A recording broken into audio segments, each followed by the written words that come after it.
Guys, কেমন আছেন সবাই? আশা করি খুব ভালো আছেন। অনেক দিন পর আবার আপনাদের মাঝে ছোট্ট একটি ভিডিও নিয়ে হাজির হলাম। সকলে আমার নিউ আইডিতে সাপোর্ট করবেন।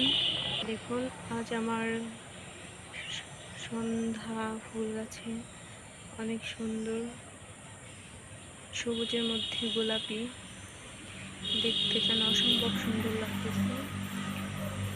অনেক দিনের আশা ছিলাম যে ফুল গাছে ফুল ফুটবে, আজ ফাইনালি অনেকগুলো ফুল ফুটেছে। আসলে ফুলগুলো দেখতে কিন্তু অসম্ভব সুন্দর লাগতেছে। সত্যি আমি ভাবতে পারতেছি না যে সবুজের মধ্যে এরকম গোলাপি রঙের ফুল দেখতে অসাধারণ সুন্দর লাগে। আমার কাছে যেমন ফুল সুন্দর লাগে তেমন হয়তো আপনাদের কাছেও ফুল সুন্দর লাগবে। দেখেন, আমার নতুন আইডি